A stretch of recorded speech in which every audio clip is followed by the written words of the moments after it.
प्रयागराज में पवित्र संगम के किनारे एक बार फिर माघ मेले 2026 के लिए आध्यात्मिक उत्साह से भर उठे थे।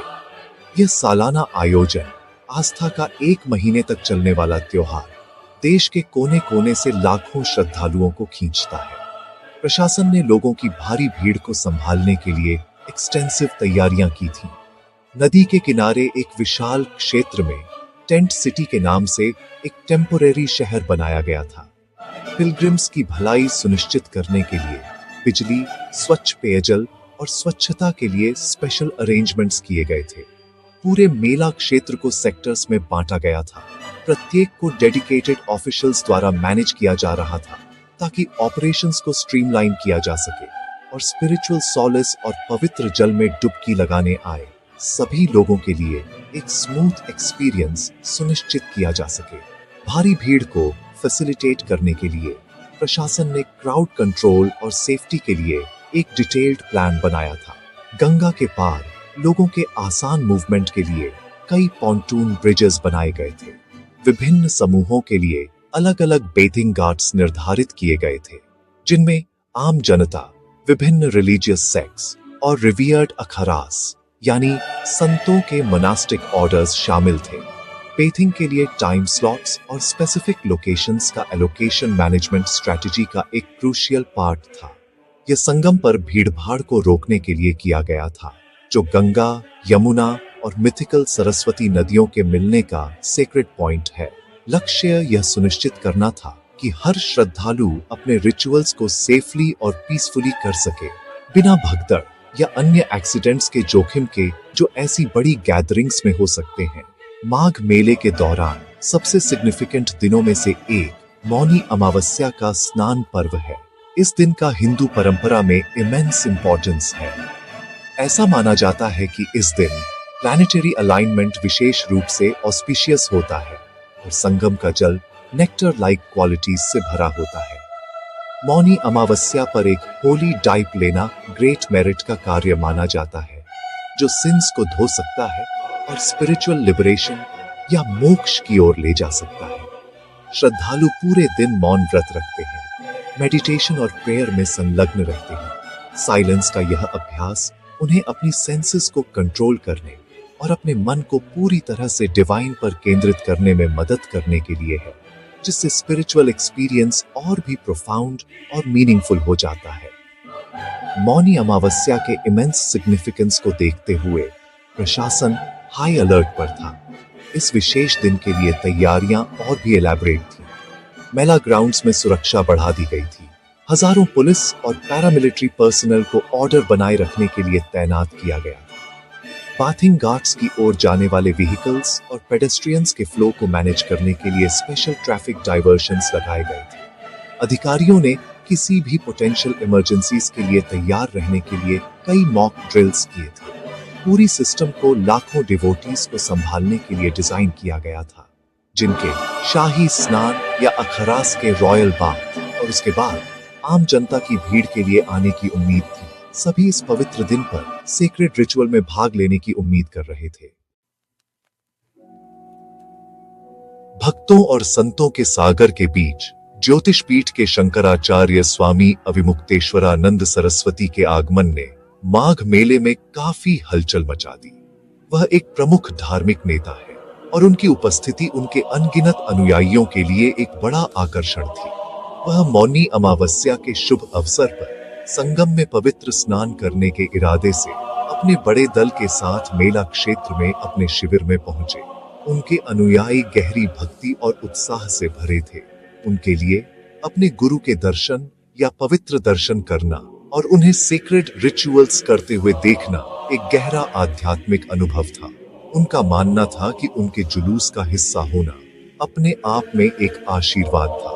शंकराचार्य का जुलूस एक भव्य आयोजन के रूप में प्लान्ड था, जो आदि शंकराचार्य द्वारा स्थापित 4 प्रमुख मोनास्टिक सीट्स में से एक के नेता के रूप में उनकी एस्टीम्ड पोजीशन के अनुरूप था।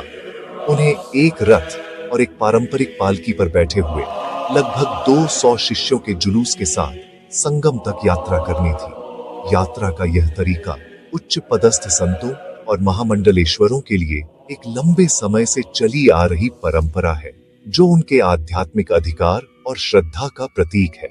उनके अनुयायियों ने इस जुलूस को केवल नदी की यात्रा के रूप में नहीं, बल्कि सनातन धर्म की ग्लोरियस ट्रेडिशंस की रीअफर्मेशन के रूप में देखा। जुलूस की तैयारी करते हुए उनके गुरु के भजन और स्तुति गाते हुए हवा में एंटिसिपेशन भरा था। हालांकि भीड़ प्रबंधन के लिए प्रशासन की योजना में विशिष्ट नियम थे, जो जल्द ही इन पारंपरिक प्रथाओं से टकराने वाले थे। अधिकारियों ने भारी भीड़ और सुरक्षा की आवश्यकता का हवाला देते हुए सबसे क्राउडेड बेटिंग एरियाज, खासकर संगम नोज के पास रथों और पालकियों सहित वाहनों की आवाजाही को प्रतिबंधित करने का फैसला किया था।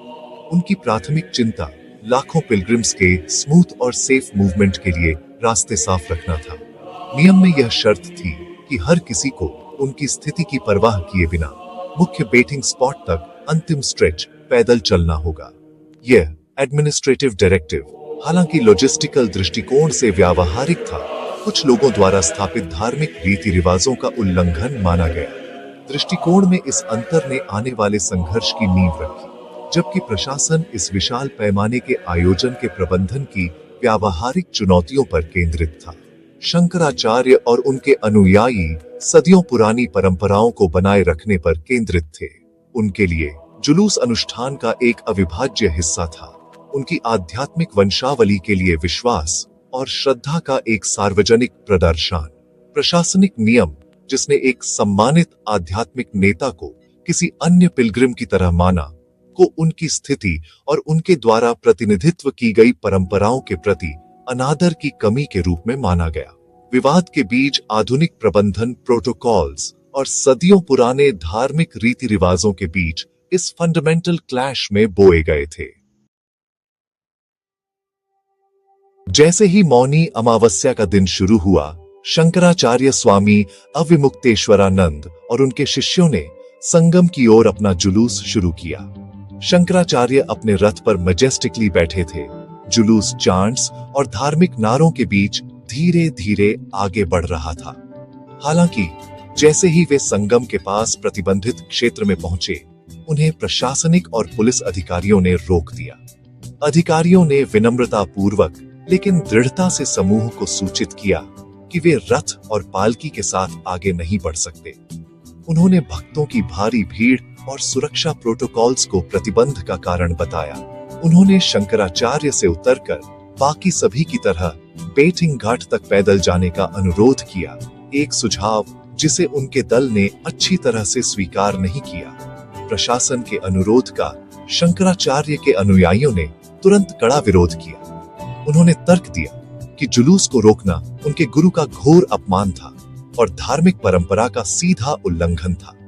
उनके लिए इस सिग्निफिकेंट ओकेजन पर एक शंकराचार्य का एक साधारण व्यक्ति की तरह संगम तक पैदल चलना अकल्पनीय था। शिष्यों ने जोर देकर कहा कि प्रशासन को एक अपवाद बनाना चाहिए और रथ को आगे बढ़ने की अनुमति देनी चाहिए। स्थिति क्विकली एस्केलेट हो गई क्योंकि अधिकारियों और अनुयायियों के बीच हीटेड वर्ड्स का आदान प्रदान हुआ। शिष्यों ने रथ के चारों ओर एक ह्यूमन चेन बनाई, जुलूस को रोकने न देने के लिए दृढ़ थे, जिससे एक टेंस स्टैंड ऑफ हो गया। असहमति जल्द ही एक फिजिकल कॉन्फ्रंटेशन में बदल गई। जैसे ही अनुयायियों ने बैरिकेड्स को धकेलने की कोशिश की, उनके और ड्यूटी पर तैनात पुलिस कर्मियों के बीच एक माइनर स्कफल और कुछ धक्का मुक्की हुई। माहौल, जो शांति और भक्ति का होना चाहिए था, तनाव और गुस्से से भर गया। स्थिति को बिगड़ते देख स्वामी अविमुक्तेश्वरानंद ने एक दृढ़ निर्णय लिया। उन्होंने घोषणा की कि यदि वह अपने पदवी के अनुरूप गरिमा और परंपरा के साथ स्नान के लिए संगम नहीं जा सकते, तो वह बिल्कुल भी स्नान नहीं करेंगे। उन्होंने पैदल चलने से इनकार कर दिया, यह कहते हुए कि यह मुद्दा उनके व्यक्तिगत आराम के बारे में नहीं था, बल्कि शंकराचार्य के पद और सनातन परंपरा के सम्मान के बारे में था। घटनाओं के एक ड्रामेटिक टर्न में स्वामी अविमुक्तेश्वरानंद ने घोषणा की कि वह वहीं मौके पर धरना देंगे या विरोध प्रदर्शन करेंगे। उन्होंने पवित्र डुबकी लेने से इनकार कर दिया। इसके बजाय प्रशासन द्वारा अनादर के रूप में परसीव्ड होने वाले का विरोध करने का विकल्प चुना। इस निर्णय ने मेले में शॉक वेव्स भेज दिए। शंकराचार्य को रोके जाने और उनके बाद के विरोध की खबर भक्तों और अन्य संतों के बीच जंगल की आग की तरह फैल गई। पवित्र स्नान और आध्यात्मिक अनुपालन का दिन अब एक बड़े विवाद से ओवरशैडोड हो गया था, जिसमें एक सम्मानित धार्मिक नेता को राज्य मशीनरी के खिलाफ एक बहुत ही सार्वजनिक और दुर्भाग्यपूर्ण टकराव में खड़ा किया गया था। घटना के तुरंत बाद प्रतिक्रियाओं में एक शार्प डिवीजन देखा गया। मेला प्रशासन ने एक ऐसे कदम में जिसने विवाद को और बढ़ा दिया, स्वामी अविमुक्तेश्वरानंद को एक लीगल नोटिस जारी किया। नोटिस ने उनके पद की वैधता पर ही सवाल उठाया, यह पूछते हुए कि वह शंकराचार्य नाम का उपयोग किस आधार पर कर रहे थे, यह बताते हुए कि ज्योतिष पीठ के उत्तराधिकार का मामला अभी भी सुप्रीम कोर्ट में लंबित था। इस कार्रवाई को व्यापक रूप से उनके अधिकार को कमजोर करने का प्रयास माना गया और उनके समर्थकों द्वारा प्रशासन द्वारा ओवररीच के रूप में इसकी कड़ी आलोचना की गई। इसने ध्यान एक प्रबंधन मुद्दे से एक धार्मिक नेता की स्थिति पर सीधी चुनौती पर स्थानांतरित कर दिया, जिससे विवाद में एक लीगल और पॉलिटिकल डायमेंशन जुड़ गया। संत समाज भी अपनी प्रतिक्रिया में विभाजित था। कई संतों और उनके अनुयायियों ने स्वामी अविमुक्तेश्वरानंद के साथ सॉलिडेरिटी व्यक्त की, प्रशासन की कार्रवाई को सभी धार्मिक नेताओं का अपमान और एक खतरनाक प्रेसिडेंट के रूप में देखा। हालांकि कुछ प्रभावशाली हस्तियों का एक अलग नजरिया था।